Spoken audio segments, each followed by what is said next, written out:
Hello बच्चों, good morning.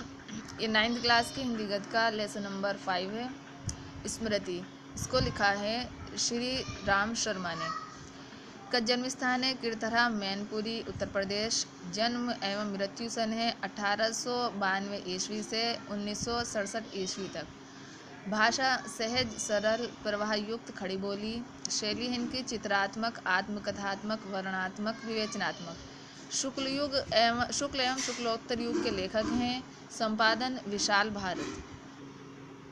ये स्मृति lesson का छोटा सा गद्यांश इसने दिया हुआ है। गद्यांश के नीचे तीन क्वेश्चन हैं, 3 प्रश्न हैं। उपर्युक्त गद्यांश के पाठ और लेखक का नाम लिखिए। रेखांकित अंश की व्याख्या कीजिए।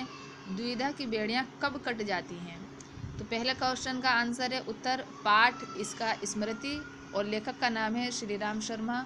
और दूसरे प्रश्न का उत्तर है व्याख्या। जब कोई व्यक्ति मूर्खता या अत्यधिक बुद्धिमत्ता के कारण जानबूझकर अपने आप को मौत के मुंह में ढकेल दे, तब ऐसा व्यक्ति पूरे संसार से अकेला ही टक्कर लेने के लिए तैयार हो जाता है। इस संघर्ष के परिणाम की चिंता उसे नहीं रहती।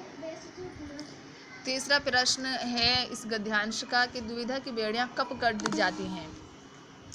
उत्तर, जब व्यक्ति किसी कार्य के विषय में दृढ़ निश्चय कर लेता है तो उस कार्य को करने अथवा ना करने की द्विधा रूपी बेड़ियां कट जाती हैं।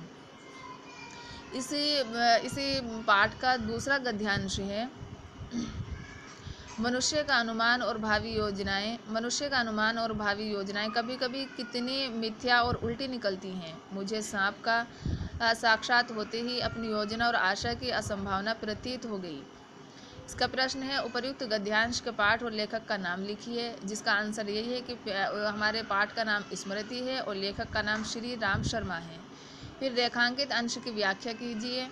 रेखांकित अंश की व्याख्या है कि लेखक ने इन पंक्तियों में वर्णन किया है कि मुझे अपना कार्य, जिसके लिए मैं कुएं में धरातल पर पहुंचा था, असंभव सा लगने लगा। मेरे मन में विचार आया कि मनुष्य सोचता तो बहुत बड़ी बड़ी बातें हैं, परंतु समय आने पर उसकी सारी योजनाएं और उम्मीदें झूठी सिद्ध होती हैं। तीसरा प्रश्न है मनुष्य की भावी योजनाओं और अनुमान के विषय में लेखक ने किस तरह सत्य का उद्घाटन किया है? उत्तर, मनुष्य की भावी योजनाओं और अनुमान के विषय में लेखक ने इस सत्य का उद्घाटन किया है कि वे सदैव